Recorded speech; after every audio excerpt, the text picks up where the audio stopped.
Muy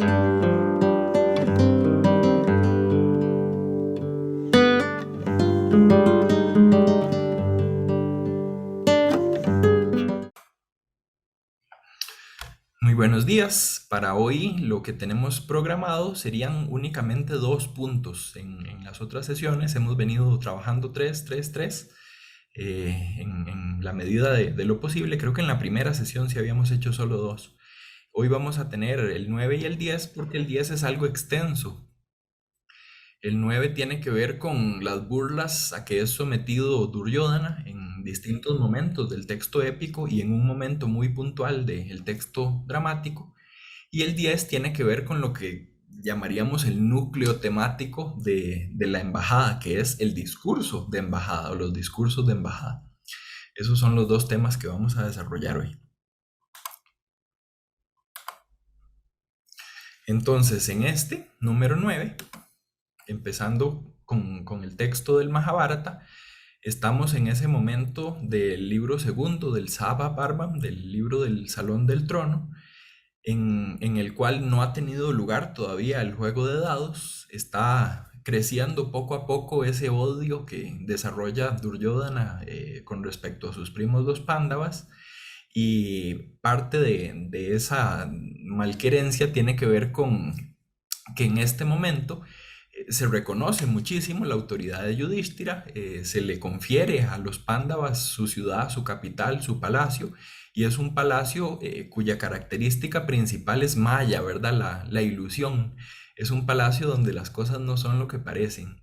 Y es un palacio donde parece que las personas que tienen como cierta facultad cognitiva y cierto posicionamiento con respecto a las cosas, sobre todo con respecto a Krishna, pueden ver y pueden reconocer lo que está pasando, pero quienes no, no. Entonces Duryodhana se confunde.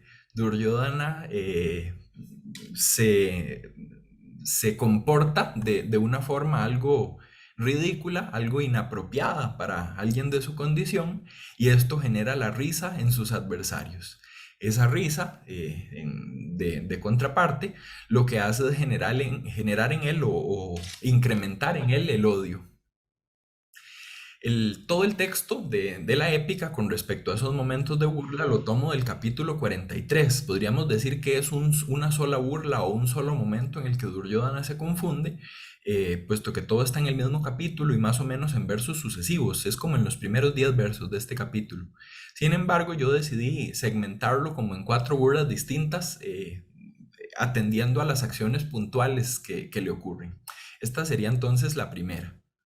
Empieza el texto: Sa kadachit sabhamadye, él o ese, en cierta ocasión o una vez. Ese kadachit es como como el famoso inicio ese de los cuentos populares que tantos idiomas utilizan. Entonces, una vez, sabhamadye, en medio del salón. Esa expresión también es muy común para enfatizar y recalcar situaciones en las cuales interactúan en un contexto formal, en un contexto como con cierto protocolo. Algo de eso comentamos el martes también. Entonces se utiliza esta expresión de Sabhamadye. Tartarashtra Mahipatihi. Entonces, Tartarashtra, habíamos dicho que con esa A larga era el hijo de Dhritarashtra, y el hijo de, perdón, ahí lo dejé como Tartarashtra en la traducción, sería el hijo de Dhritarashtra. Y el hijo de Dhritarashtra es Duryodhana. Y recalco aquí el otro epíteto que se utiliza para él, Mahipatihi. Maha, como en Mahabharata o en Mahatma, para Gandhi, significa grande. Mahi es grande en femenino, y la grande por excelencia es la tierra. Entonces, Patiji es el señor, y este Duryodhana sería el señor de la tierra. Señor de la tierra es un título que se utiliza para figuras de la realeza. Hoy un elemento que me gustaría destacar es un poco algo para problematizar ideas que ya dije en los puntos anteriores. Si recuerdan, alguna de las ideas mías había sido que los 2 personajes o las funciones de los 2 personajes, Dhritarashtra y Duryodhana, se combinan en una sola en la obra de teatro, y que uno de los indicios que podíamos seguir para ver esa combinación era precisamente los epítetos que se utilizaba para cada uno. y que se le llamaba normalmente rey a Dhritarashtra y que Duryodhana sería simplemente un príncipe y que el hecho de que llamarle gran rey en la obra de teatro apuntaba en esa dirección de que se fusionaban. Sin embargo, vamos a encontrar en los pasajes de hoy varios epítetos que podrían ser interpretados para Duryodhana también como rey. No necesariamente solo como rey, prácticamente todos ellos tienen esta polisemia de que puede ser un rey, puede ser un señor, un soberano, un príncipe. Entonces la interpretación sería que en los contextos en los que se refieren a Duryodhana tienen que ver con príncipe, pero por lo menos la idea que se podría sacar de aquí es que el hecho solo de que se le cambie el apelativo en la obra de teatro no es evidencia suficiente de que hay una combinación o una fusión de las funciones. Habría que ver otros elementos. Y precisamente un segundo elemento para sustentar esa tesis va a ser hoy la combinación de los dos discursos en uno solo. Y ahí sí hay evidencia textual que veremos en breves minutos.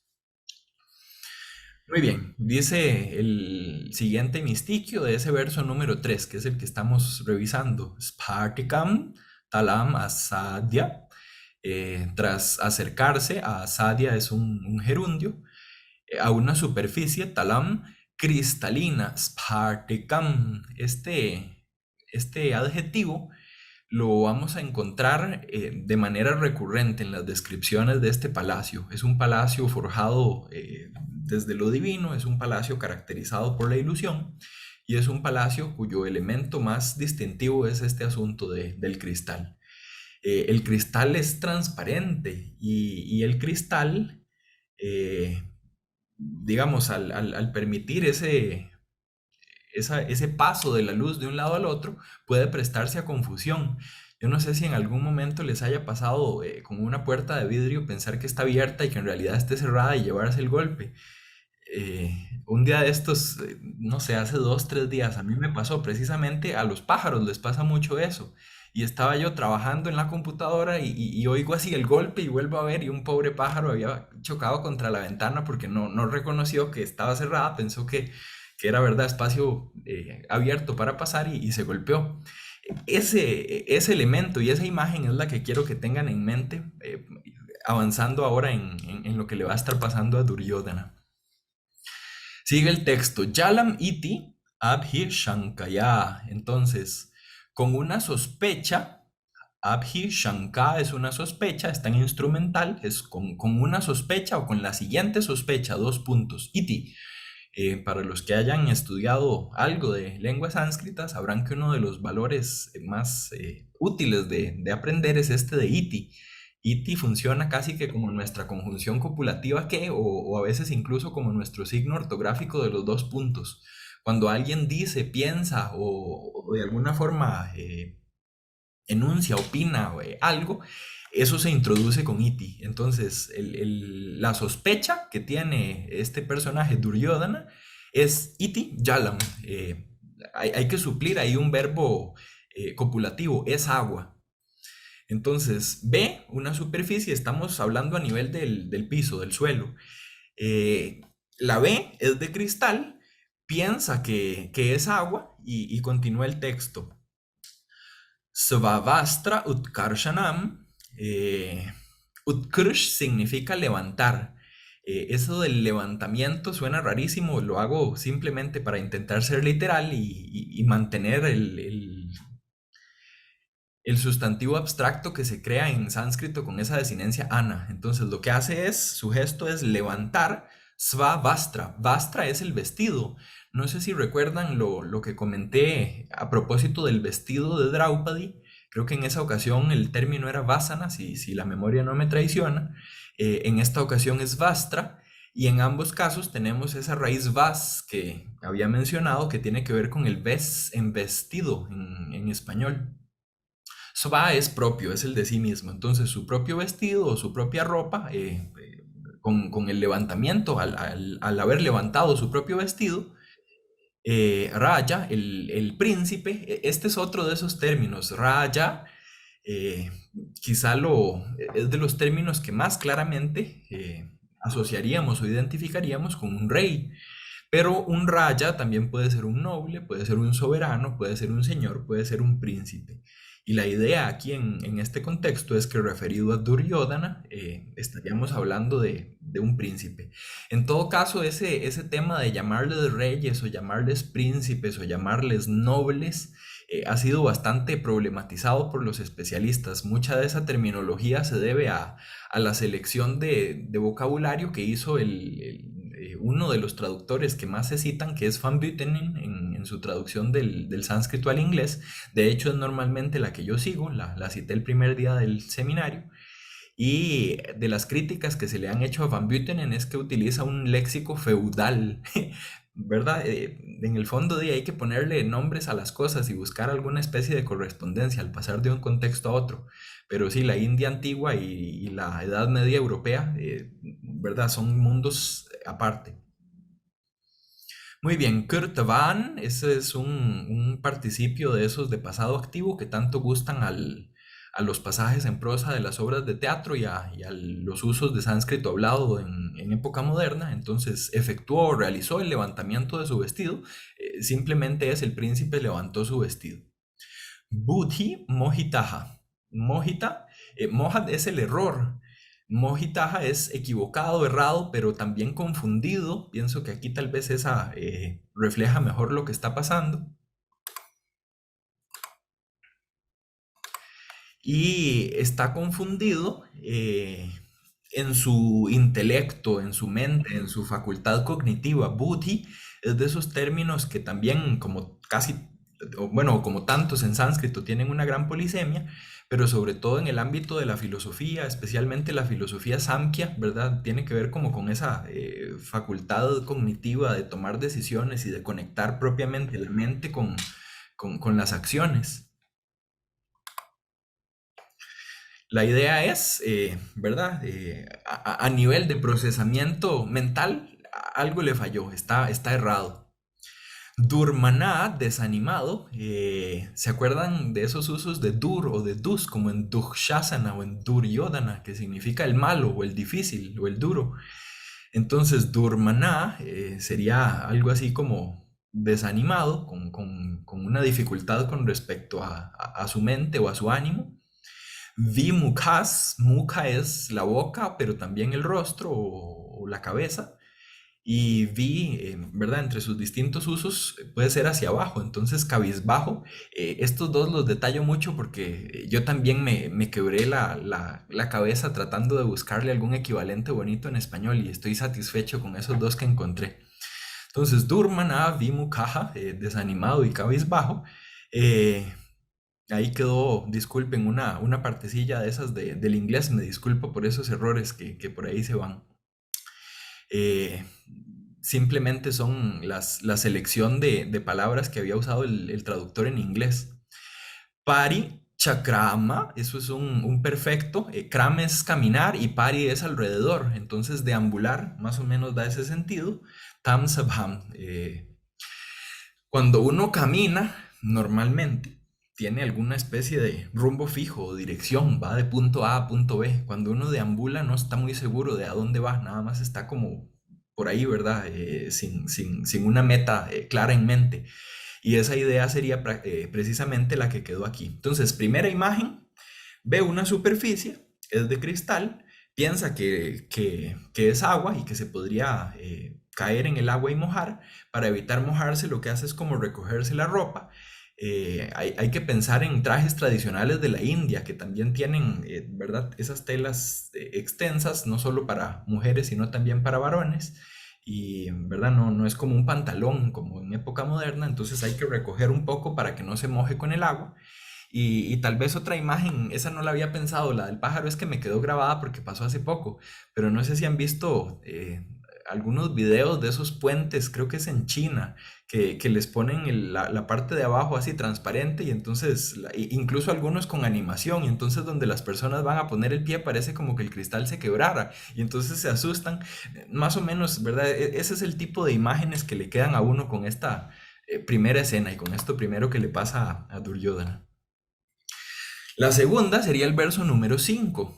Dice el Mahabharata, Tataha, luego, Spártica, dijimos que ese Spártica es de cristal, aquí lo traduzco como cristalina. Toya es de las muchas palabras que significan agua, y aquí no es una agua cristalina, es algo cuya agua es cristalina, es un compuesto del tipo Bahubrihi, por eso la traducción de agua cristalina. De hecho, Toyas es neutro, ¿verdad? Y aquí aparece como femenino porque está concordando con Vaapim, con el pozo que aparece en el segundo hemistiquio, en la segunda viñeta al lado izquierdo de la diapositiva. También dice Spartica Ambuja Shobhitam. Ahí separé el Sandy de A para mayor claridad y para que se vea que es la misma palabra, Spartica. Entonces también son cristalinos los Ambuja. Ambu es otra palabra más que significa también agua y ya significa que ha nacido de. Creo que es en uno de los pasajes que vamos a ver hoy, si lo recuerdo bien, es en el 10 sobre los discursos, que a Duryodhana, en vez de llamársele Dhartarashtra, con A larga como hijo de Dhritarashtra, se le llama Dhritarashtra ya, el hijo de Dhritarashtra, el nacido de Dhritarashtra. Entonces, un Ambuya sería un nacido del agua. Y el nacido del agua podría ser tantas cosas, pero en la India y en la épica y en el Mahabharata es el loto. Entonces, este pozo tiene una agua que es cristalina o hecha de cristal, tiene unos lotos que también son cristalinos o hechos de cristal, y entonces todo da como esa impresión de naturaleza, pero en realidad es artificio. Todo esto es Shobhita, también es adorno. Shub también es brillar, ¿verdad? Es algo como que resalta. Vamos a ver, Matva. Entonces, habiendo pensado acerca de este pozo de aguas cristalinas y adornado con lotos cristalinos, Sthalam Iti, y aquí viene otra vez ese uso de Iti como los dos puntos o como la conjunción completiva que. Entonces, habiendo pensado lo siguiente, o tras pensar lo siguiente, Sthalam es tierra firme. Sthala significa superficie, tierra, pero sobre todo tierra firme por oposición a agua. Y aquí claramente es el sentido. Eh, Pensando que esto era tierra firme, eh, que era cristal que simulaba agua, en este caso sí era agua. Entonces, primero piensa que el cristal es agua y se equivoca. Luego piensa que el agua es cristal y se equivoca. Es esa idea de la ilusión de Maya, que por cierto es uno de los atributos del dios Vishnu, y lo vamos a ver en otros pasajes más adelante.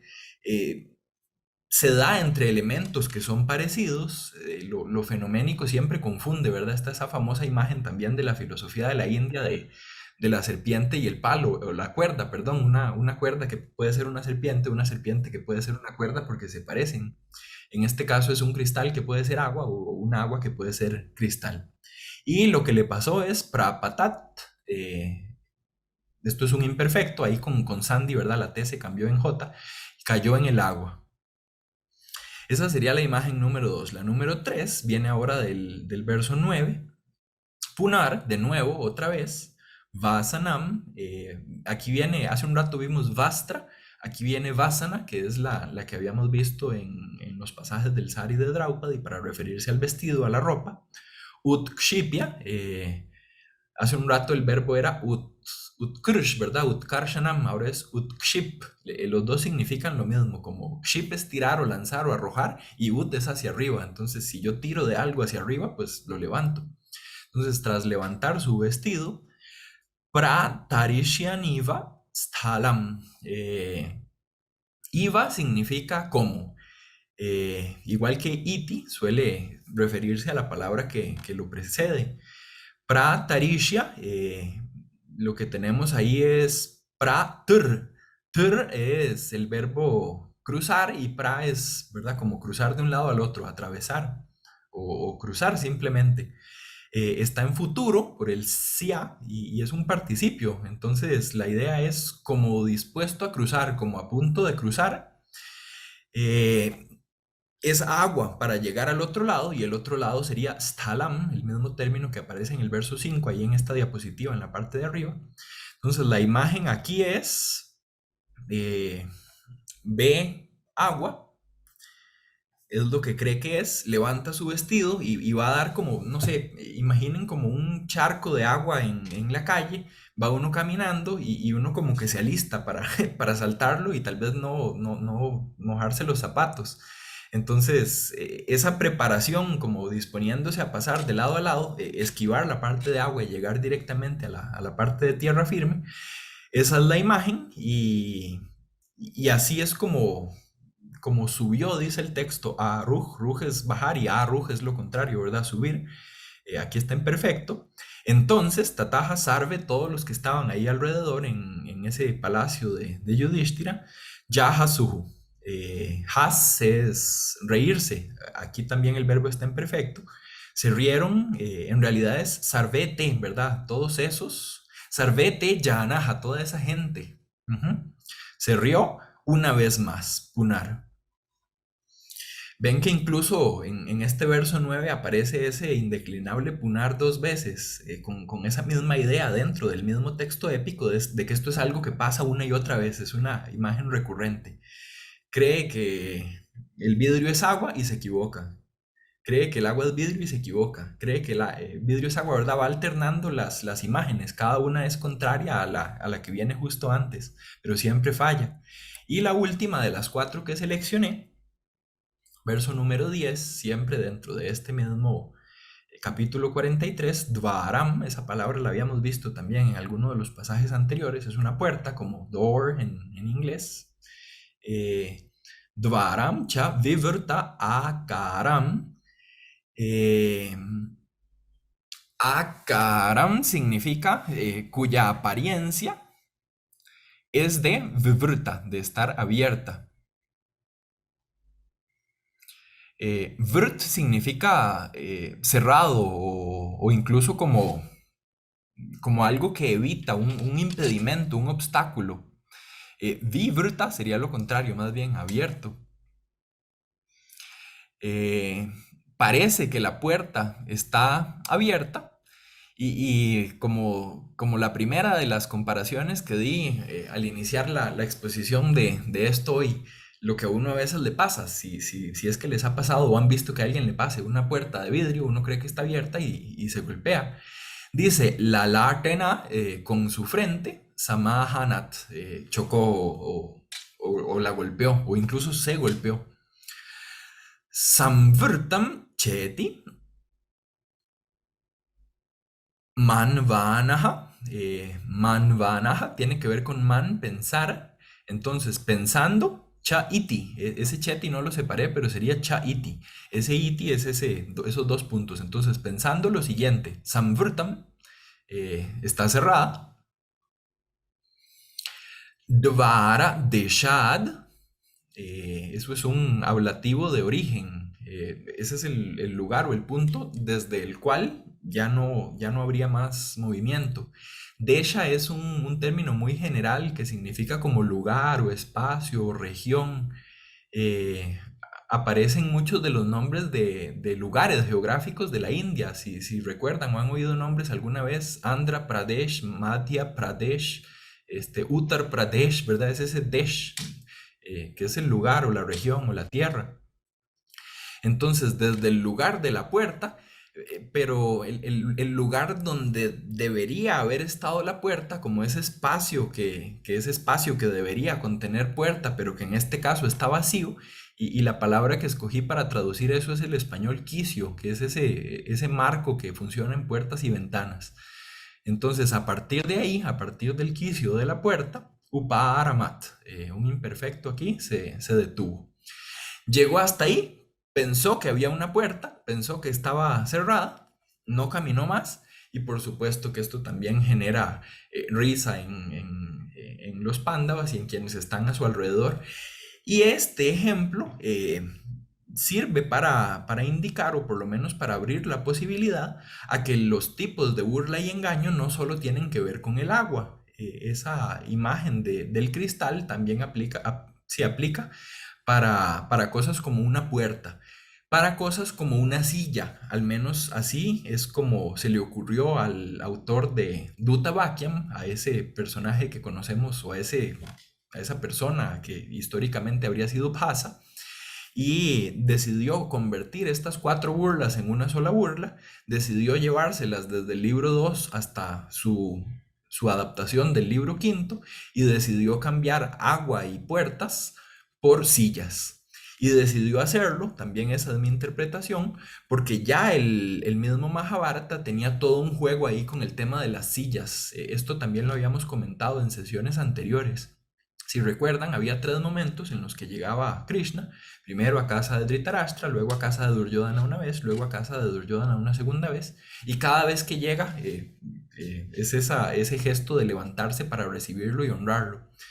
Entonces, también habíamos dicho en sesiones anteriores que, a pesar de que las obras de teatro pueden repetir 3 veces, como esa idea de ir a atacar a Arjuna en el pesar de Karna, y a pesar de que el Mahabharata tiene esa triple repetición de levantarse de sus sillas, a esta persona creadora que hace una obra de teatro buscando inspiración en el Mahabharata, se le ocurre combinar, se le ocurre traer elementos puntuales de distintas partes del libro, se le ocurre también traer usos o técnicas de otras partes del libro, y de esta forma estamos ante lo que yo creo que es un proceso creativo muy distinto de simplemente tratar de representar lo mismo que estaba ahí. Es realmente entender a fondo las imágenes y las correlaciones que tiene un texto y traerlas con modificaciones y con variaciones, y sobre todo ese es el punto clave, con combinaciones. Distintos momentos y distintos personajes se pueden fusionar en un momento y en un personaje. Distintas burlas se pueden fusionar en una, como en este verso 17. Dice Dutta Vakyam, la obra de teatro. Utsahena, puede ser con fuerza, puede ser con energía, pero en este contexto probablemente con decisión o con resolución. La idea es, yo estoy como dudoso, no sé realmente si es o no es. Piensen que quien habla aquí es Duryodhana, y piensen en todas esas imágenes que vimos de ese otro momento del libro segundo del Mahabharata. ¿Será que es agua? ¿Será que no? ¿Será que está abierta? ¿Que está cerrada? ¿Será que me puedo sentar o que no me puedo sentar? No es porque haya o no haya silla, es porque, si recuerdan, en la obra de teatro, él dijo que nadie se siente, que nadie reconozca a Krishna. Era de las diferencias con la épica. El Duryodhana de la épica reconoce que Krishna es alguien importante. El Duryodhana de la obra de teatro no quiere, pero reconocerle nada de su dignidad. Se burla de sus sobrenombres y de su mito. No quiere que nadie se ponga de pie para recibirlo. Y si recuerdan, incluso ponía una multa de 12 monedas de oro. Lo vimos en otro de los pasajes. Entonces ve que todo el mundo se sienta y empieza a dudar: ¿me siento? ¿No me siento? Eh, es algo así como si su determinación o sus facultades cognitivas lo abandonaran. Si recuerdan, es esa imagen del error de Buddhi, eh, de un hierro a nivel de procesamiento cognitivo. Y dice el texto: Matim Krutva. Eh, Mati es la mente, y Krutva significa muchas cosas, pero es principalmente esa forma del verbo hacer. El texto en inglés pienso que tiene una traducción mejor de la que uno pudiera poner en español, o por lo menos de lo que a mí se me haya ocurrido, que es having made up my mind. Esa idea de hacer la mente es la misma idea que está ahí en sánscrito. En español, yo, tras romperme la cabeza, llegué a la conclusión de que tras romperme la cabeza era la traducción que más me podía servir. Si se les ocurre otra mejor, se las agradezco. Dice después el texto: así naha asmi. Eh, Ese uso me llamó la atención. Pienso que tiene que ver con ese cambio del sánscrito épico al sánscrito clásico, y con la literatura cavia. El verbo as, el verbo ser, no es necesario en el registro épico, casi siempre se suple. Aquí, en cambio, no tenemos solo la idea de sentado, o ese asi naha significa eso, sentado. Sentado estoy, o llegué a estar sentado, me senté, ¿verdad? Viene con su verbo auxiliar. Y después esto viene caracterizado también como samahitaha. eh, con decisión o con resolución. Ese es un participio, entonces lo traduje como decidido, pero vean que hay una correlación también ahí entre el utsajena al principio y el samajitaja al final. No sabía qué hacer y finalmente me decidí y lo hice de forma resuelta. Me senté.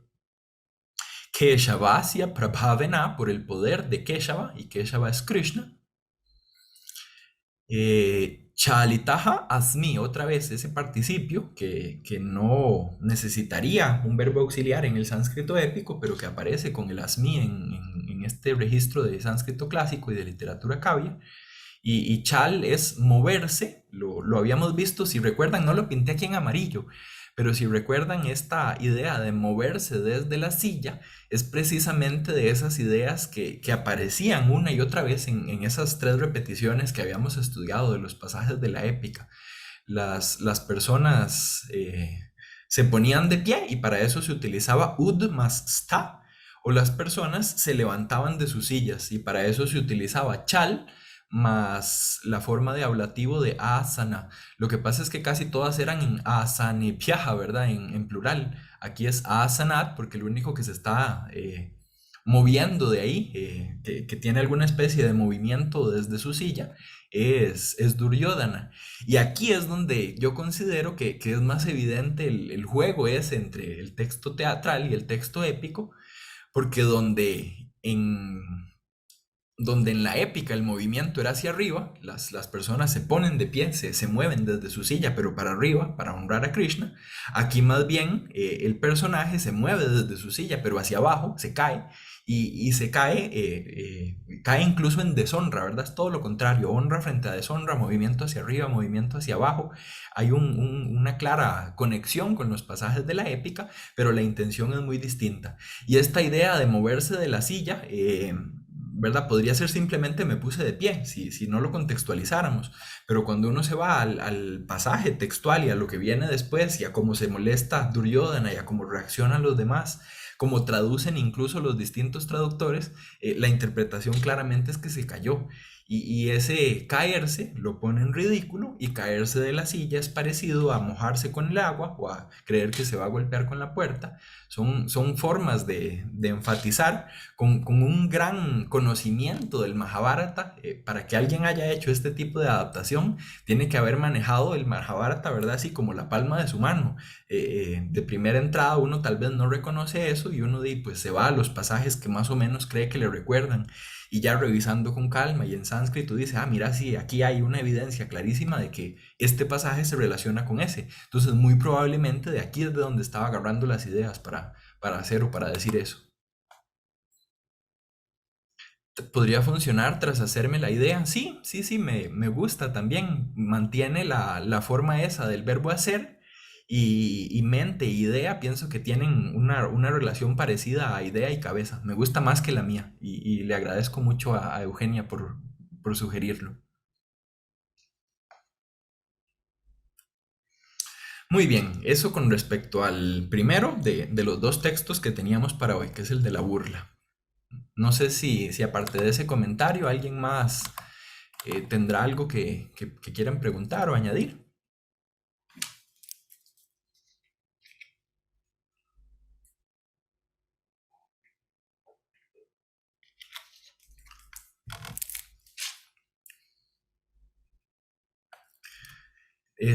Lo siguiente, Maestro, sí, maestro, yo le quisiera preguntar esta idea de como no respetar a las deidades, porque de cierta manera es eso, eso se transforma como en ignorancia o en una ilusión, pues más que ignorancia, en no ver la realidad tal cual es. ujú, sí, el plano divino y el plano humano, en la tradición, por lo menos en un par de las tradiciones occidentales, pienso en lo grecorromano, pero también en lo judeocristiano, están como bien separados.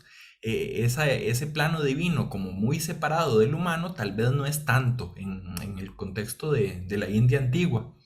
los dioses están aquí en la guerra. Sí, Krishna es una manifestación del dios Vishnu, pero Yudhishthira es una manifestación del dios Dharma, y Bhima es una manifestación del dios Vayu, y Arjuna es una manifestación del dios Indra, etcétera, ¿verdad? El mismo Mahabharata se encarga de dejar bien claro que lo que está pasando aquí tiene una dimensión humana y social e histórica, pero también una dimensión mítica, cósmica, universal. Y como que esos dos niveles van ahí más o menos de la mano. Sin embargo, sí hay momentos donde se puede enfatizar la distinción, porque a pesar de que son dos cosas que puedan más o menos coexistir, no son dos cosas que sean iguales. Krishna y Arjuna son Nara y Narayana, nos decía la primera de las upaquianas de este libro quinto. La, la misma idea la tenemos también en la Bhagavad Gita. No sé si hayan leído el texto al que a veces hago referencia. No, no vamos a tener tiempo, pero de ver ninguno de los pasajes de ahí de la Gita, porque estamos viendo pasajes más bien del libro quinto. Pero si la han leído alguna vez, y si no, háganlo, es un texto que vale la pena leer, recordarán tal vez ese momento en el que se le revela Krishna a Arjuna, y Arjuna siente como un cambio con respecto a la relación que habían venido teniendo en esta existencia, ¿verdad? En la que se reencarnaron como Arjuna y Krishna. Yo te había venido tratando como un amigo y resulta que eres una divinidad. Más o menos esa es la idea. Entonces sí se puede hacer distinciones entre planos. Y pienso que es un comentario válido y útil. Para quienes ven esto desde la óptica de lo griego y con una posible influencia de Grecia aquí en la India, sería hibris, ¿verdad? Es eso que los griegos llaman hibris, no saber reconocer que lo divino está en otra esfera que no es la humana, se llama hibris. Sí, César.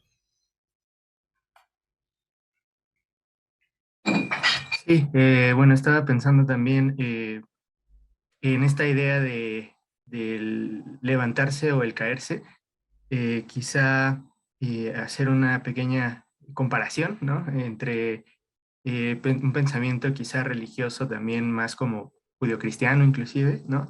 En esta idea de eh, em, cuando uno eh, honra o inclusive se reconoce la dignidad de el Dios, como este Dios mismo te, te da a ti mismo otra dignidad por darle ese reconocimiento, ¿no? Como estoy Ujú, pensando en una frasecita del tipo, eh, el que quiera ser enaltecido, pues que, ujú. ¿no? Que se humille, ¿no?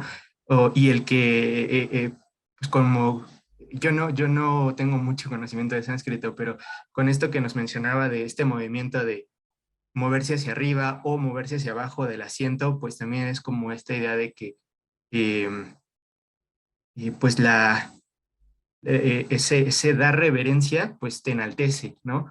O ese no dar reverencia pues te humilla, ¿no? Sí, sí, muy interesante la correlación. No la había pensado y sí me llama mucho la atención. Habría que ver hasta qué punto esas nociones y visión de mundo en general podrían tener alguna aplicabilidad aquí en este contexto, pero me gusta mucho la idea y se la agradezco. Antes de pasar al número 10 quería que viéramos un momento, son como 5 minutos de esta parte. Yo la comenté el primer día, no sé si ya la habrán visto, pero es el momento en el que en la película se representa la parte de la embajada. Entonces, para que vean más o menos qué palabras dice Krishna, a quién se las dice, como antes de entrar en el análisis, que vean un poco cómo se reinterpretó en este texto fílmico.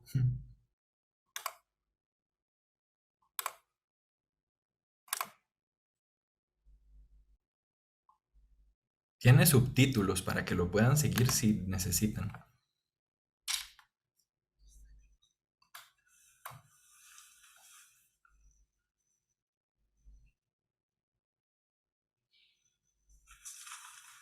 Krishna is on his way.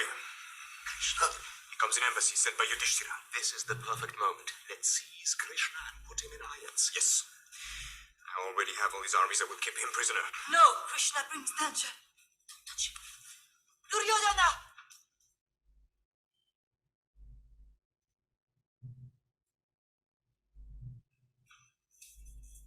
Let him in Paris. Let all the city gates trouble here.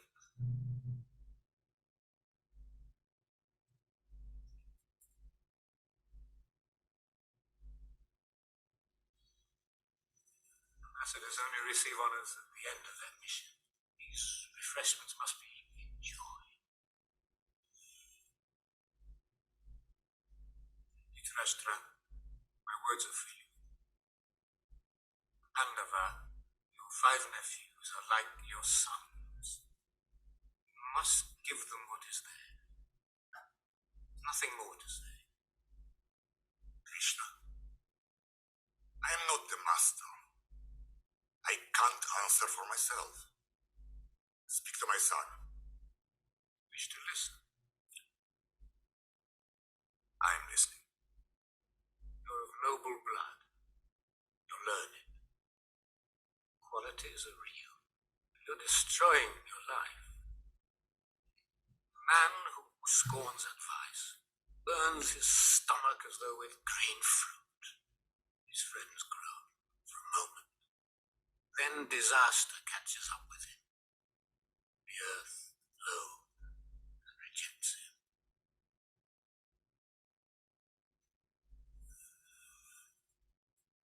Krishna, do you believe in the possibility of peace? I think what I say is possible, otherwise I wouldn't say it. But in your heart, if you listen without lying, don't you hear growl of war? Can a war without a winner be a war? Could a man with his eyes open plunge into war, knowing that everyone will die? You all keep telling me I can't win. Very well. Death by arms is a glorious death. I will never bow down. As I was leaving, Yudhishthira called me back and said, Dhritarashtra, leave us 5 villages, and there'll be no war. A king does not stake his kingdom. A king does not stoop to ask for 5 villages. I will not give 5 villages. I will not give 1 village. I will not give a point of a needle of earth. One thing be certain, you will have your glorious death. If the earth is clamoring for victims, we will see a splendid massacre. Dhritarashtra, pull them back.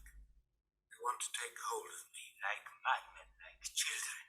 Your son wants to make me his hostage. It's a mistake. Stop!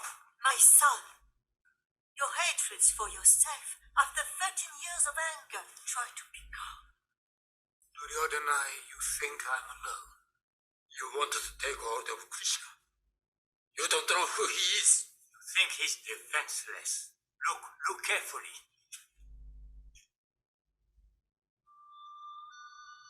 When he laughs, 13 tongues of fire spring from his mouth. Rama sits on his bow. Guardians of the world stand on his arms. From his eyes, his ears, his nose, below fire and smoke, rays of light stream from his skin. Heavenly, universal, terrible form, Krishna. Lighten my eyes for a moment. I beg you, let me see you.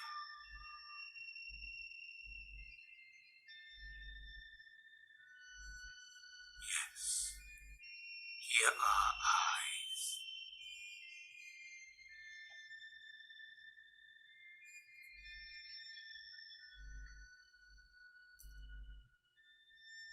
They see you.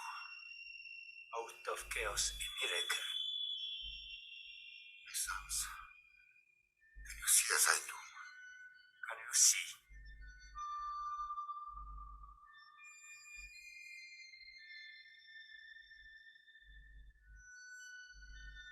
Where are you going? Come back, please, to us. Look.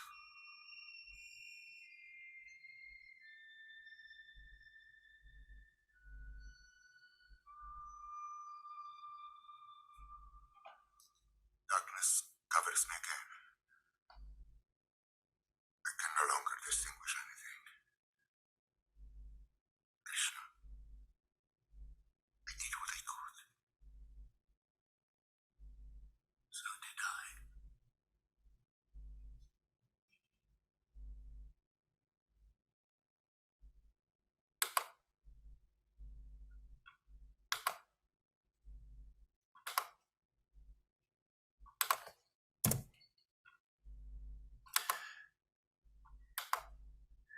Bueno, no sé si lo conocían, la primera vez que uno lo ve siempre se pierde un poco con personajes, pero por lo menos quién es Krishna, quién es Duryodhana, quién es Dhritarashtra, que son como los tres con los que estamos lidiando en este curso durante el mes de enero, yo creo que ahí estaban claros.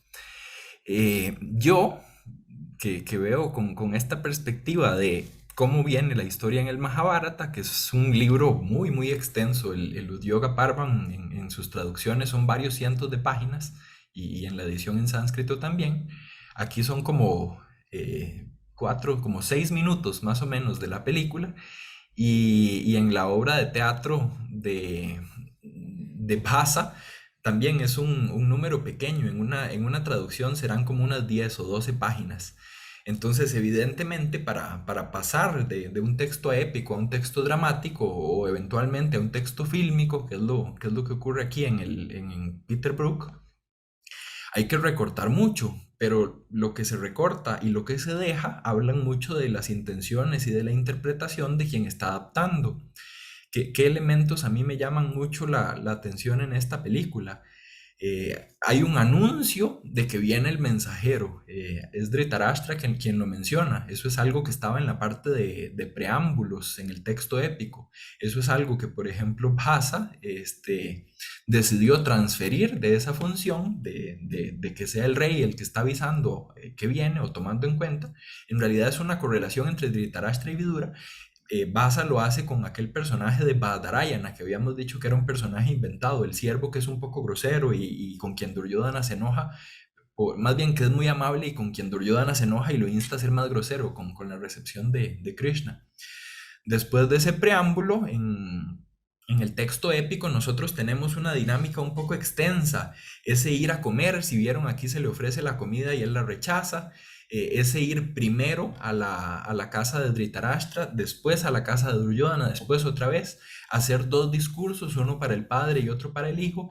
El texto épico como que va ralentizando un poco el proceso, como construyendo una especie de clímax para llegar al momento final de la tentativa de captura y de la manifestación de la epifanía. ¿Cómo resuelve Bhasa? No hace falta que venga 3 veces, que se levanten 3 veces, que den 2 discursos. Hagamos una sola escena. Una escena clave en la cual el mensajero dé su mensaje, en la cual haya una reacción y una interacción ahí entre el mensaje de Krishna y lo que le responde Duryodhana. Por supuesto que Duryodhana dice muchas veces no estar de acuerdo, Krishna da su justificación y al final masacre, ¿verdad? Es como la única opción posible.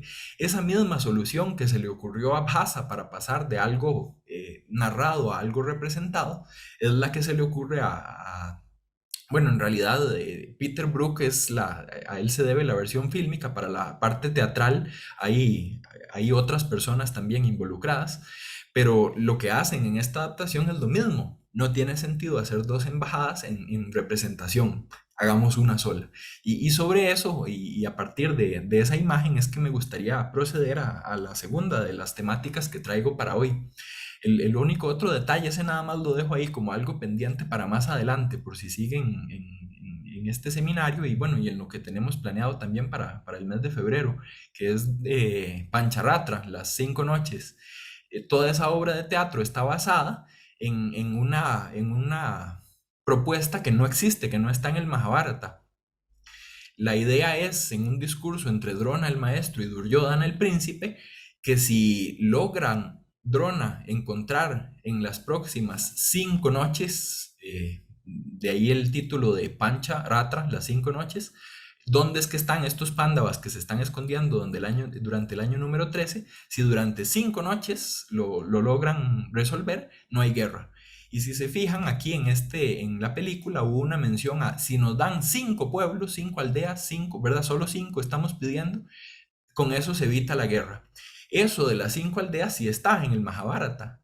Mi lectura de eso, a la que podemos volver más adelante, es que algo tienen que ver esas 5 noches con esos 5 pueblos. De momento volvamos a esos 2 discursos que se hacen uno.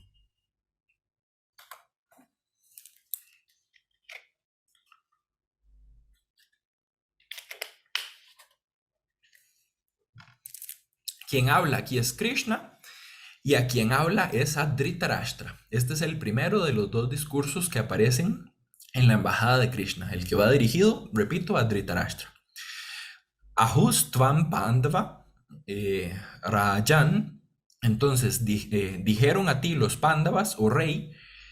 Aquí Rajan sí significaría rey, puesto que va dirigido a Dhritarashtra, quien es el rey en este contexto. Abhivadya prasadya cha. Entonces, tras saludarte, abhivad es hablar en dirección a alguien, o sea, saludarlo. Y prasad, en este contexto, propiciarte. Esto es como una introducción. A partir de aquí, lo que va a hacer Krishna es decir, supondríamos textualmente, qué fue lo que dijeron los Pándavas. A diferencia de una épica como la griega, donde efectivamente uno ve la repetición cuando algo es textual, Agamenón le dice a Odiseo, dígale a Aquiles que esto y esto, y vienen, no sé, 40, 50 versos con lo que dice. Y Odiseo va y le dice a Aquiles que dice Agamenón esto, y otra vez se repiten casi que todas las palabras. Convenientemente Odiseo no le dice como los últimos 3 versos, que es donde se podría haber enojado, pero prácticamente todo lo demás sí se repite. Y esas repeticiones aquí no las vemos. Aquí tenemos la conversación de Krishna con los Pándavas, y lo que tenemos aquí es, podríamos llamarlo de alguna forma, el mensaje oficial, lo que asumiríamos que ellos dijeron, o por lo menos lo que ellos habrían pensado, y Krishna interpreta y transmite a nombre de ellos. Después de este discurso textual va a venir también una parte bastante extensa de lo que el propio Krishna opina. Pero por ahora nos concentramos en ese discurso oficial que simula ser cita textual, aunque no lo sea necesariamente. Bhavataha Shasanad, a partir de la orden del Señor, de usted, Bhavataha, Dukkam Anubhutam. Entonces la miseria fue experimentada o sufrida, Saha Anugaihi, en compañía de o junto con los otros que estuvieron en ese exilio, los compañeros, los que caminan detrás de, literalmente, ¿verdad? Anu es detrás y Ga es Gam, ¿verdad? Ir. Y aquí lo que quiero destacar es ese Dukkam Anubhutam. Llamarle a lo que experimentaron los Pándavas durante su exilio miseria o infortunio, Dukkam, y decir que eso fue sufrido o experimentado con este participio de Anubhutam. Esto es exactamente lo que vamos a encontrar en el texto de la obra de teatro. Entonces, para tenerlo en mente, vean que incluso es como está abriendo el discurso. Yo diría, si parte de la primera línea, del primer hemistiquio, del primer discurso, del discurso directo, es lo que viene en la obra de teatro, entonces la primera inspiración para el mensaje de la obra de teatro probablemente estuvo en este mensaje directo, en este discurso directo. Sigue el texto diciendo Dvadasha, esos son 12, Imani, estos, Varshani, años, en el bosque, Vane, Nirvyushitani Naha. Entonces, durante estos 12 años en el bosque, Nirvyushitani sería algo así como vividos en exilio por nosotros, Naha. Trayodasham tathajñataihi sajane paritvatsaram. Y el año número 13, o el 13º año, así de incógnito, tatha ajñataihi. Jña es conocer o reconocer, como en Abhijñana, Shakuntalam, el reconocimiento de Shakuntala. Ajña es más bien desconocido. Entonces, en este año número 13, tienen que salir del bosque, venir a la civilización, ir a vivir en alguna ciudad, pero sin que nadie se dé cuenta. Y de cómo van a ir los nobles hijos del rey, o por lo menos nietos de esa familia real que que viene en el trono por varias generaciones, vivir en donde sea sin que nadie se dé cuenta. La solución que encuentra el texto y su autor para eso es, reciben un don del dios Dharma para que no los vayan a reconocer y entonces asumen otras personalidades que algo tienen que ver con las suyas propias, pero que no son las mismas, toman otros nombres y viven casi que como servidores de la realeza en el reino de Virata. Ese es el libro número 4. Esos son los pasajes del Mahabharata que inspiran la otra obra de teatro que mencioné hace poco, que es Pancharatra, las 5 noches. Muy bien, entonces tenemos 12 años en el bosque y un año más en ese reino del rey Virata en el que se tienen que esconder. Son 13 años en los cuales viven lejos de su pueblo, de su familia, de su casa y de su herencia legítima. Ese es la multa, la pena que tienen que pagar por haber perdido en el juego de dados. A eso acordaron. Sigue el texto diciendo, Statanaha samayetasmin pitta iti kirtanishchayaha. Entonces, así, iti kirtanishchayaha, estaba fija la opinión, o tal era nuestra idea. Eso es lo que creíamos. Y lo que creíamos es lo que introduce ese iti. Stata, sta es estar o quedarse o permanecer. Entonces se mantendrá, este es un futuro perifrástico, se mantendrá Samayetasmin en este acuerdo. Samayaha es el acuerdo en este contexto. De nosotros, el padre. Pita es el padre. Entonces lo que piensan los pándavas es que su padre va a mantener su palabra con respecto a lo que acordaron. ¿Quién es el padre de los pándavas? Pues Pandu, eso significa pándava. Sin embargo, aquí le están diciendo padre a Dhritarashtra, en realidad es su tío, pero por ser una figura paterna y de alguna forma ellos sometiéndose a su autoridad como rey también, le están llamando nuestro padre. Más adelante el texto va a mencionar eso, de que las cosas que uno le pide a padre y madre, o las cosas que un discípulo le pide a un maestro, ¿verdad? Son como ciertos tipos de relaciones que son importantes en esta cultura india. Na ahasma samayam tata. Entonces, no abandonamos el acuerdo. Na es ese indeclinable de negación, no, como en español, ¿verdad? Muy parecido. Ahasma, ese es un... Ahasma.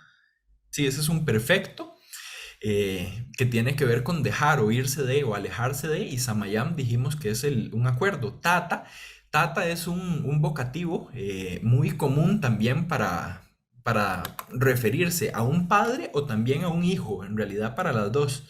Yo no sé si en México se utilizará algo similar, pero en español, en Costa Rica, perdón, mi tata es mi papá. Después dice el texto, Tach cha no brahmana viduhu. Y los brahmanes de nosotros, ese no es naha, esto, tach o tad, viduhu, lo saben. Viduhu es otro perfecto, pero es un perfecto con sentido de presente, como oida en griego. Vamos a ver entonces lo que están diciendo aquí los pándavas o Krishna en representación de los pándavas es, nosotros teníamos un trato, a ese trato decidió suscribirse esta figura paterna que es Dhritarashtra. Nosotros no hemos incumplido con nuestra parte. Van entonces ustedes a incumplir con la suya, sabiendo que incluso tiene cierta sanción dentro del ámbito religioso divino. Vean que hasta los brahmanes que nos acompañaron al exilio en el bosque son conscientes de que se ha mantenido esa postura. Sí, aquí también tata es el padre. Mi abuelo le decía así a su papá. Sí, de hecho yo a mi papá no le digo así, pero mi papá a mi abuelo le dice mi tata. Sí, entonces tal vez era algo que se usaba más y se ha ido dejando, pero está curioso.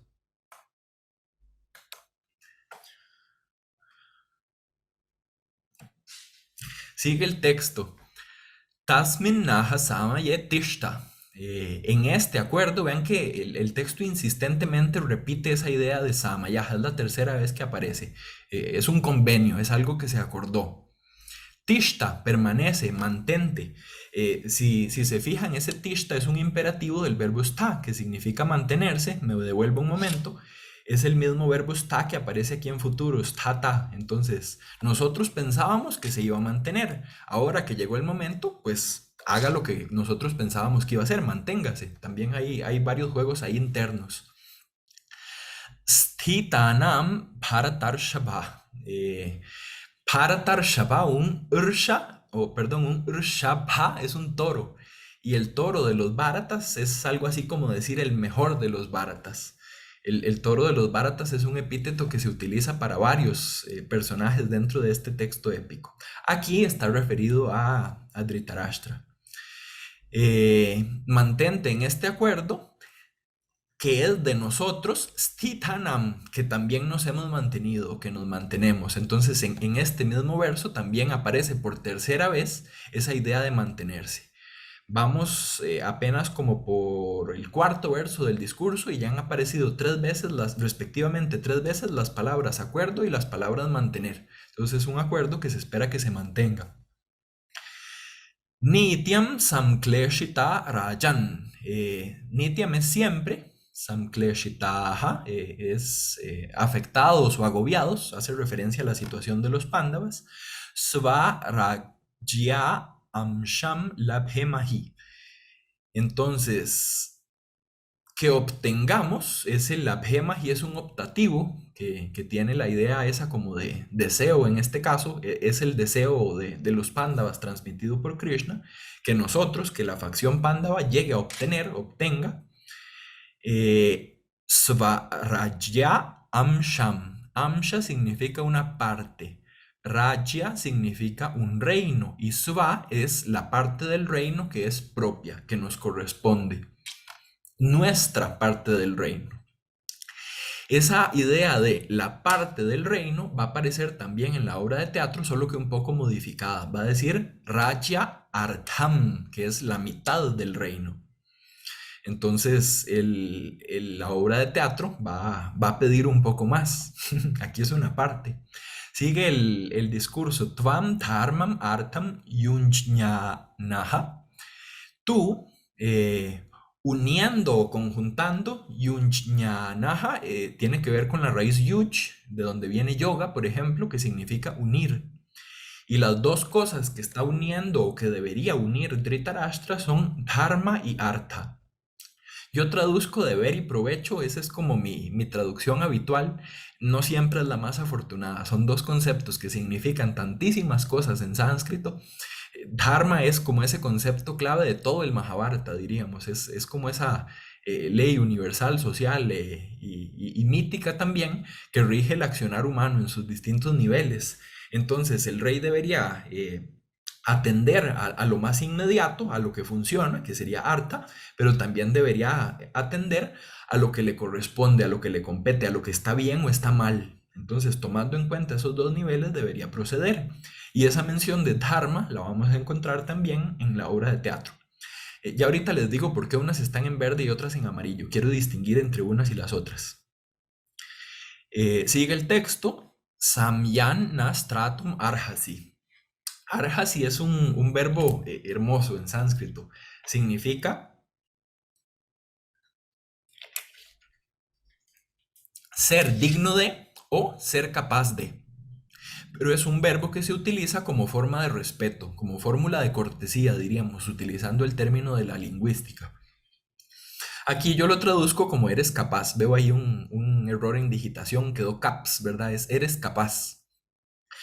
Entonces, eres capaz de proteger, tratum es un infinitivo, proteger, y nas es nos, protegernos. Ven que ese nas y ese nos también se parecen muchísimo. Y eres capaz de hacerlo, samyak, adecuadamente. Sigue el texto, Gurutvam bhavati prekshya. Tras ver, prekshya es pra más iksh, que significa ver, y es un gerundio. Tras ver, en ti, ese bhavati, tal vez mejor habría quedado en usted, porque bhavati es más respetuoso. Tras ver la cualidad o la condición de maestro que hay en usted, Yo le pongo ahí maestría, pero no solo es maestría en cuanto a saber hacer algo, sino que es esa condición o cualidad o estatus de maestro. Un guru es un maestro y la gurutva es la cualidad de ser maestro. Entonces nosotros no solo lo reconocemos como padre, le dijeron pita y le dijeron tata, sino que lo reconocemos también como guru, como nuestro formador espiritual. No solo es un maestro como Drona, ¿verdad? Que es un acharya que los educa y les enseña, por ejemplo, el arte de la guerra, sino que es alguien que los guía, es un guru. Bahun kleshams titik shamahe. Entonces, muchas penas, bahun klesham, soportamos con deseable firmeza. Todo ese montón de palabras que pongo en español es mi mejor intento por traducir titik shmahe. Tenemos una raíz tich, que significa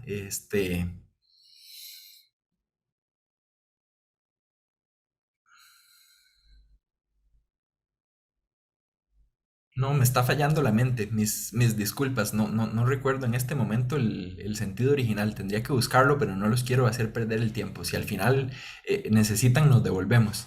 Pero este tich está aquí en una forma de desiderativo y la idea es permanecer en un estado o tener la intención de permanecer sin quejarse o sin presentar algún problema. Ese deseable que pongo ahí en español es para tratar de mantener eso del desiderativo. Y es que el sentido cambia mucho del verbo original al desiderativo. Hay incluso más o menos un camino ahí que uno puede seguir, pero sí, en este momento se me fue, lo siento. Avanzamos. Sa bhavan, usted, ese bhavan nuevamente es forma respetuosa. Matr, pitrivad, como madre y padre. Yo creo que esas, aunque las vean ahí en sánscrito y no sepan mucho, las dos las reconocen. Los nombres de familia, igual que los números, fueron de las primeras palabras que los europeos empezaron a comparar entre sus idiomas y el sánscrito. Asmasu pradipadiatam. Entonces, con nosotros, asmasu está en locativo, pero lo traduzco como con. Pradipadiatam, un imperativo pasivo, se comporte. Entonces, ya que lo reconocemos como guru, que tenga compasión de nosotros, que nos hemos portado bien, que acatamos el trato, que no nos quejamos en ningún momento, esa sería la idea del desiderativo. Y termina, gurur gariyasi virtir, con el maestro gurur, más severa, gariyasi virtihi, la conducta, ya la cual, shishyasya bharata, la cual es del discípulo. Un poco literal ahí, como en tantas otras cosas, la traducción, pero la idea es un discípulo mientras está aprendiendo, y esto es incluso una etapa de la vida en el hinduismo. Tiene que seguir ciertas normas, comportarse de cierta forma, pero sobre todo su conducta ha de ser rigurosa con respecto a esa figura de autoridad que es su maestro. Y termino con el discurso. Pitra stapayitavya hivayum upatam asthitaha. Por el Padre, Petra, debemos ser enderezados. Stapayati, sta es estar. Stapayati es hacer que alguien esté. Y hacer que alguien esté en lo correcto. Entonces, enderezar fue el verbo que escogí. Puede haber otros mejores, seguramente. Hivayum utpatam astitaha. Porque nosotros, vayam, por el mal camino, utpatam, anduvimos. Astitaha. Y samstapaya, otra vez después de una forma verbal de futuro, que es stapayitavya, viene un imperativo que es samstapaya. Enderézanos en el camino, patishu. Ese patishu tiene que ver con el utpatam, tiene que ver también con el inglés path, que es camino, ¿verdad? Ahí ya ven un poco más la relación, supongo. Asmams, a nosotros. Tishta permanece, creo que es la cuarta vez que aparece este Tishta, en realidad la sexta si contamos también los causativos. Rayan o rey, Svavartmani, en tu camino. Así como nosotros nos mantuvimos en el nuestro, mantente tú en el tuyo. Y no sé si ven aquí como la lógica detrás. Se supone que el padre debería ser el que enmienda a un hijo cuando anda por malos pasos. Aquí, ¿será que va a ser necesario que los hijos o esa figura de hijos que serían los Pándavas tengan que enmendar al padre cuando el padre anda en malos pasos? Hay algo de ironía y de antítesis aquí en este cierre del discurso, por no mencionar un montón de figuras retóricas más. Ese es el primer discurso, el de, bueno, una parte en realidad, insisto, es mucho, mucho, mucho más extenso. Yo solo seleccioné la parte que sería como el mensaje textual de los Pándavas. Igualmente, del discurso que Krishna hace dirigido a Duryodhana, este discurso sí yo lo conozco un poco más porque sobre él hice mi tesis de maestría, entonces, ¿verdad? Tengo un poco más ahí el referente, pero únicamente seleccioné para lo que estoy analizando aquí este verso, que es el verso número 13, y dice, Prajnaihi Shuraihi Maha Utsahair Atma Vatpir Bahu Shrutaihi. Si se fijan, son un montón de instrumentales con los que son sabios, que son heroicos, que son de gran esfuerzo, cuyo Utsaha es Maha, cuyo esfuerzo es grande, animosos o autocontrolados o algo así también. Bahu Shrutaihi, aquellos cuya escucha es abundante. Los que oyen mucho, ¿qué será? Como que tienen buen sentido del oído, que son muy curiosos. En este contexto de la India, oír mucho significa aprender mucho, porque uno estudia en la oralidad. Y esa idea de transmitir el conocimiento recitado y de hacer explicaciones y análisis comentados y orales de la literatura va muchísimo en la línea de la enseñanza tradicional de la India antigua. Entonces los Pándavas son quienes todos estos adjetivos describen, tienen todas esas buenas cualidades. Con ellos, Samdhatsva, reconcíliate, Purusha Vyagraha, hombre tigre. Igual que el toro de los Bharatas es el mejor, el tigre entre los hombres, o el hombre que es un hombre tigre, sería el mejor también. Es un apelativo referido sobre todo a la nobleza y a la realeza. Pandavaiji, hasta aquí aparece el nombre ya de quienes estamos hablando, y una vez más Bharatarshapha, toro de los Bharatas. Vean que el mismo epíteto que se utilizó para el padre se utiliza también para el hijo.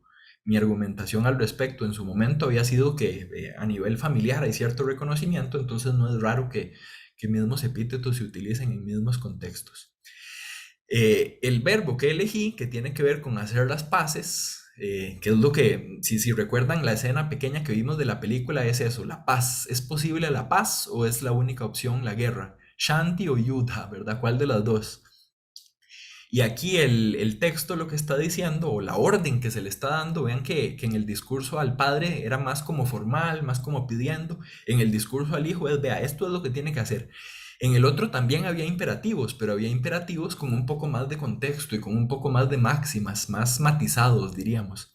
Este es y con fórmulas de cortesía también, el arhasi o el bhavan o cosas de ese tipo. En este caso es un imperativo directo, samdhastva. Samdha significa poner junto, unir. Varias veces creo he dicho la palabra sandhi, que las ediciones de los textos resuelven el sandhi o que yo separo las vocales que están en sandhi. Sandhi es un procedimiento fonético, pero sandhi también es cualquier unión. Y esta idea de unirse con el enemigo tiene dentro de sus acepciones ese verbo reconciliarse. Muy bien, con eso en mente, y en los más o menos 10 minutos que nos quedan, vemos esta, que creo que es la última de las diapositivas de hoy.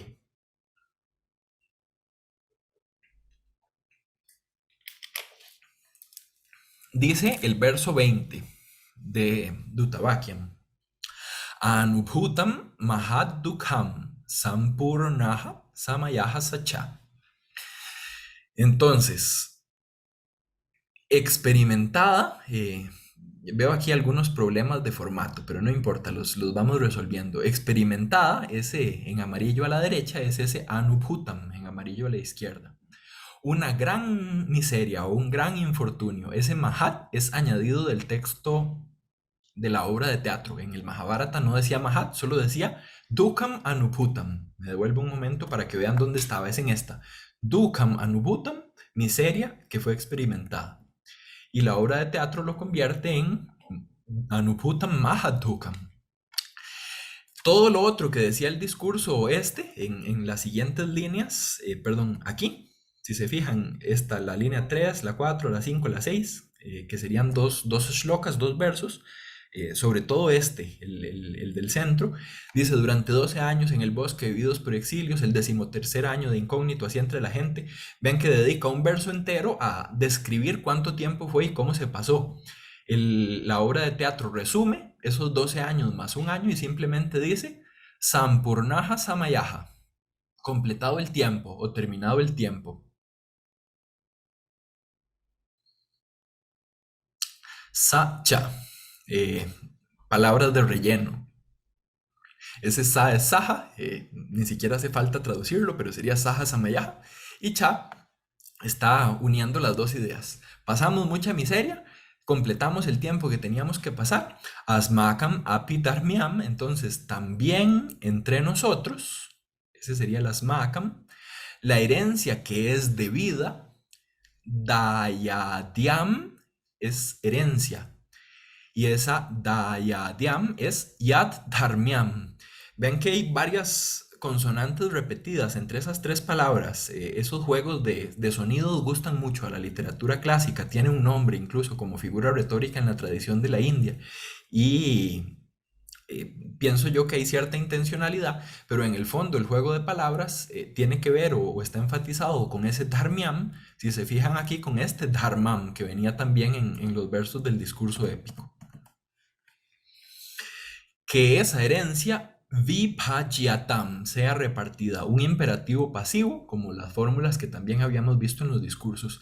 Las que yo pinto de amarillo normalmente son así como las más obvias, las que son copia textual casi.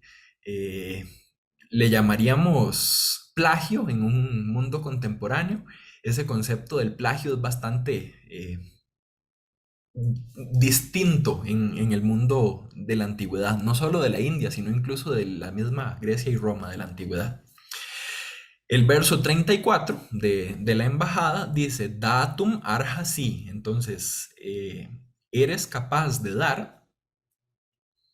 Ese arhasi que traduzco ahí como eres capaz es el mismo arhasi que aparecía aquí pintado en verde, y aquí decía tratum arhasi, eres capaz de proteger. Tratum arhasi se convirtió en datum arhasi, incluso suena parecido, de tratum a datum, solo estoy cambiando ahí un par de letras. Entonces el juego de palabras se extiende un poco más.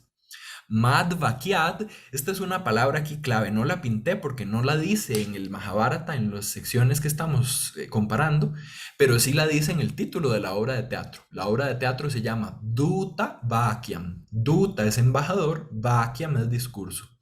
Entonces, a partir de mi discurso, vean que le está poniendo nombre a lo que está diciendo y está aludiendo también al título de la obra. Eso es común en las obras de Phasa, es común también en el teatro de Grecia y de Roma, sobre todo de Roma. Las 5 noches, viene ahí el pasaje y se menciona que son 5 noches. Este discurso del embajador, viene aquí el embajador hablando y se menciona que lo que está haciendo es un discurso. Y si piensan en un Plauto o en un Terencio en Roma, ¿verdad? También las referencias a los títulos de sus obras ahí están. Sigue el texto, Rajya Artham. En el texto épico decía Rajya Amsham, que era una parte del reino. Aquí dice Rajya Artham, que es la mitad del reino. Si se fijan, las que son en amarillo eran un poco más literales, las que son en verde son un poco más como jugando y como modificando también y resonando con las palabras que las rodean. Más aún, las que están en amarillo venían del discurso que le dio Krishna a Dhritarashtra y que iba dirigido a los Pándavas. Lo mismo que las verdes, las dos estaban presentes en ese mismo discurso. Las dos se combinan en la misma interacción que hace o que tiene Krishna con Duryodhana. Entonces, a pesar de que con quien está hablando en la obra de teatro es con Duryodhana, por lo menos en mi revisión de las fuentes, yo veo más parecidos con el discurso de Dhritarashtra que con el de Duryodhana. Y la razón de eso es que donde viene como más resumido el mensaje es en ese discurso textual, por lo menos es la interpretación que de momento le estoy dando. Si tuvieran algo que decir al respecto, les agradezco. Cierra con Dhritarashtra ya, algo que había comentado hace un rato cuando nos salió una palabra que era Ambu ya, Ambu es agua y ya, Ambu ya, el nacido del agua era el loto, Dhritarashtra ya, el nacido de Dhritarashtra es Duryodhana. Aniata, de otro modo, Sagarantam Gam, la tierra, Gam, cuyo límite está en el océano, Sagara Antam, Harishyanti, la tomarán. Jr es agarrar o arrebatar, robar inclusive. Harishyanti está en futuro. Los futuros pueden ser para dar órdenes, pero pueden ser también para dar advertencias o incluso amenazas. O me hace caso, ¿verdad? A partir de mi discurso, es capaz de resolver y nos da lo que pedimos, que es la paz y la mitad del reino, o si no, ese Aniata cambia totalmente la idea. La tierra que les corresponde, y ven que incluso aquí hay algo de hipérbole, es la tierra de océano a océano, o sea, la que está limitada por el océano, todo el mundo conocido, todo lo que hay es lo que Yudhishthira conquista y consigue en el Mahabharata. Hay pasajes del Mahabharata donde dice que incluso manda a sus hermanos como emisarios y llegan a conquistar hasta a los griegos y a los romanos, dice el texto del Mahabharata, y a otros muchos pueblos, los chinos, los escitas, etc. Y finalmente Hi Panda baja. Los Pándavas serán los que van a hacer todo esto. Con eso termino, un poco ajustado con el tiempo.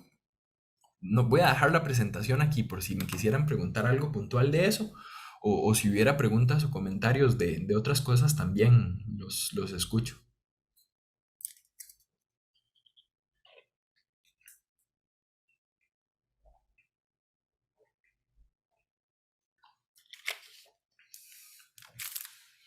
Con eso que vimos hoy de la película, ya más o menos se hacen una idea de lo que vamos a estar comentando en las 2 sesiones que nos quedan la otra semana. Todavía nos falta hablar de ese momento en el que hacen el intento de capturarlo, ya después del discurso, ¿verdad? El discurso fracasa, es una embajada fallida, igual que es fallida la de la épica griega. Lo que pasa es que esta todavía más, porque si Aquiles cedía un poco, Duryodhana no cede nada. Y después de ese intento de captura, lo que viene es la Vishvarupa, la teofanía, la forma universal. Ese es como el pasaje extenso que nos hace falta. En literatura es éfrasis, ¿verdad? Nos describen cómo es que se veía, pero lo ideal es verlo. Se supone que incluso el rey ciego lo ve, así lo vimos en la película, ¿verdad? Por un momento le confieren la vista para que pueda presenciar a ese Krishna divino. Entonces, pienso que en imágenes, en el teatro, con algún recurso, en el cine sobre todo, en la pintura, se puede apreciar de una forma distinta que como se aprecia en la literatura. Si una es mejor o peor, ¿verdad? Ese es un debate que ha tenido el arte occidental desde el famoso Laocoonte de Lessing, ¿verdad? Pero no, son distintos simplemente. No sé si alguien quisiera agregar algo. Sí, César. Sí, bueno, pues quizá un poco, pues no es como nada muy de hilo negro tampoco, ¿no? Pero lo que siempre, lo que siempre resalta primero para mí, o lo que yo noto más acá también, es como el texto épico original es como mucho más polisémico. Por ejemplo, cuando yo me acerqué también a leer por primera vez obras latinas, ¿no? Como Eneida, por ejemplo, siempre me sorprendía mucho que los antagonistas no eran como los malos tan exageradamente como a veces son en otras tradiciones narrativas, ¿no? Siempre se les exalta también, siempre se les mencionan sus virtudes, ¿no? Todas cosas eh, no son tan simplistas en ese aspecto, ¿no? Y Ujú. pues yo noto también mucho esto acá, ¿no? Eh, el texto de Mahabharata es mucho más abierto en ese sentido también, ¿no? Cuando yo me acerqué por primera vez también al texto, eh, el maestro con el que trabajé, ¿no? Nos hablaba también, por ejemplo, que el Dharma muchas veces se entiende eh, como lo que es, pero como lo que debe ser, pero también como lo que es, ¿no? Entonces, si las cosas son como se desarrollan en la narración, es porque así debían de ser, ¿no? Es porque Ujú. es como se cumple finalmente también el Dharma, ¿no? Eh, y quizá yo lo que noto mucho también en la adaptación, la obra de teatro, es pues una manera en la que al antagonista Duryodhana sí que se le ensoberbece mucho más, ¿no? Se nota un poco esa eh, Ujú. exageración, quizá no sé si decir exageración, pero me da un poco también esa impresión de que, pues, el objetivo quizá me parece como dar una moraleja menos abierta, ¿no? Más, Ujú. Sí, no, muy valiosas las apreciaciones. En efecto, en la épica, los malos no son totalmente malos, ni los malos son totalmente buenos. De hecho, si algo caracteriza esto del bien y del mal, o por llamarle con los términos correctos, del dharma y del adharma, es que hay como un cierto balance, y parte de eso explica la idea esta de las yugas, que sí, se supone que hay un momento como ideal, lo que en Occidente llamaríamos la edad de oro, ¿verdad? Ese momento donde todo era perfecto, que es la Krita Yuga, pero eventualmente empiezan a pasar cosas malas, y los buenos, hasta los buenos a veces fallan y cometen acciones que no deberían haber cometido. El final del Mahabharata, cuando ya todos ascienden al cielo, ¿verdad? Después de esta guerra, eh, de las pruebas que se mencionan al final, ¿verdad? Esos elementos claves son como los fallos que tuvo cada uno. Mentir, o, ¿verdad? Comer en exceso, qué sé yo, cosas de ese tipo. Entonces, hasta el mismo Yudhishthira tiene sus momentos ahí dudosos. Bhima, que se supone que es un buen guerrero y apegado a las normas de cómo resolver las cosas, se disfraza y engaña a Kichaka para defender a Draupadi. Golpea a Duryodhana por debajo de la cintura, ¿verdad? Un golpe ilegal en distintos deportes de contacto, y en la lucha en la India en la antigüedad también es la rotura de los muslos, que está en Urubanga, otra de las obras de teatro de Bhasa, por cierto. Entonces, sí, los buenos hacen cosas malas, los malos hacen cosas buenas también. Por ejemplo, Duryodhana en Pancharatra, en otra de las obras de Bhasa, lleva a cabo una ceremonia religiosa, y entonces esa faceta como positiva y favorable también a veces puede ser rescatada en el teatro. No necesariamente en todas las obras de teatro Duryodhana va a ser el mismo Duryodhana. En esta embajada, por lo menos, yo sí noto ese envilecimiento, que tal vez va a ser compartido con otros personajes en otras de las obras, pero en esta en particular sí, como que las malas cosas de Shakuni, las malas cosas de Dhritarashtra y de los demás que se le pudieran ocurrir, aquí están como reunidas y combinadas en uno solo. En parte es el comportamiento también, cuando uno lee la respuesta completa de Duryodhana Krishna, dice muchísimas cosas muy groseras, y es uno de los momentos en los que se comporta más mal. Sí, Oscar, Mm, perdón, sí. bueno, Ujú. sí, estoy aquí. Eh, Me había reservado esta pregunta, pero ya no la puedo mantener en reserva. Esta figura de la embajada que usted ha comparado con la que existe en en la Ilíada, ¿usted la considera como un arquetipo netamente indoeuropeo o permea en la mitología universal? ¿Sería un tipo de narrativa en diferentes literaturas o nada más la circunscribe al mundo indoeuropeo? Eso me gustaría nada más que respondiera, porque me parece siempre muy interesante que remita siempre el ejemplo de los griegos, ¿no? Entonces yo tenía esa pregunta, más que nada. Gracias. Sí, no, con todo gusto. Em, yo, sinceramente, para dar algún tipo de opinión fuera de lo indoeuropeo, no estoy capacitado. Podría ser, y me encantaría encontrarla, y me encantaría, ¿verdad? Saber si hubiera otros ejemplos, y cómo se presentarían esos otros ejemplos. Compararlos de alguna forma pienso que sería muy provechoso, pero mi formación y mis áreas de investigación no me lo permiten. No sé si existen embajadas similares en otras tradiciones que no sean de la familia indoeuropea.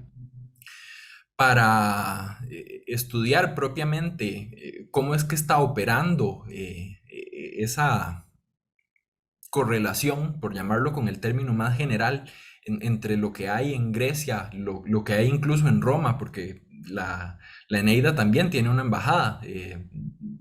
De hecho, hay un par de estudios famosos del alemán y de... ¿quién es la otra persona? Son dos personas, uno en 1959 y otro en 1961, que comparan la embajada que aparece en la Eneida con esta embajada del Mahabharata. Entonces, más bien irse a Roma en vez de irse a Grecia.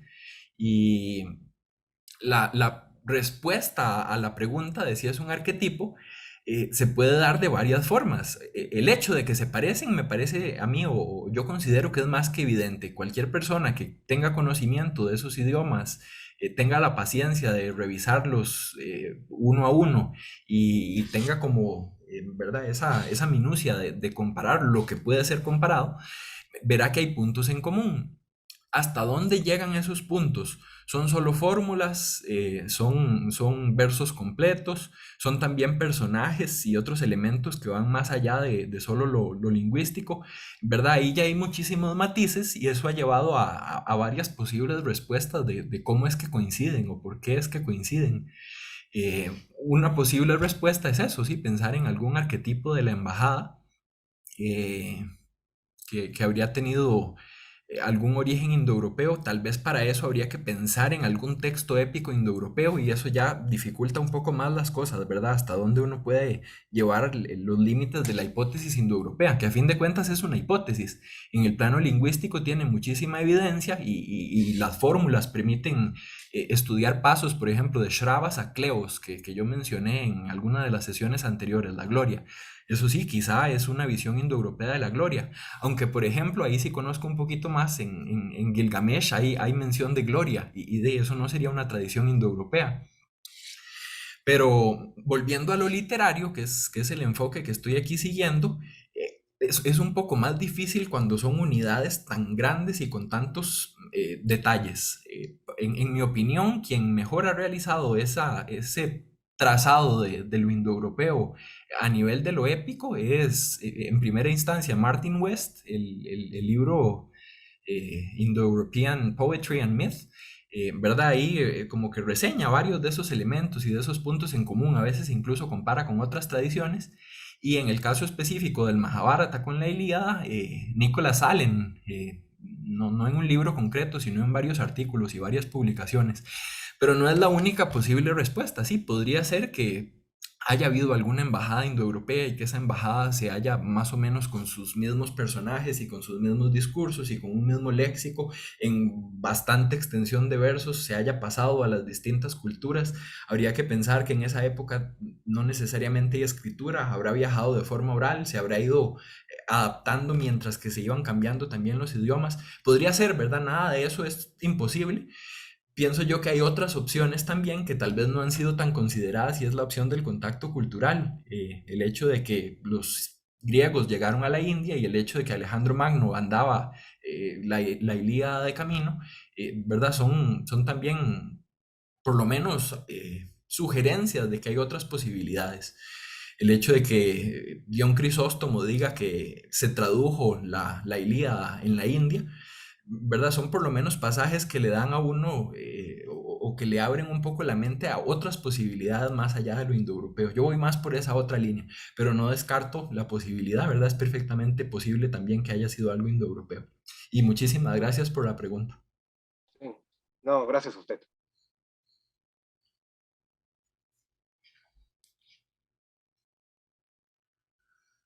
Bueno, pienso que ha estado muy provechoso hoy. Creo que no veo ninguna otra mano. Voy a dejar de compartir y a dejar de grabar también.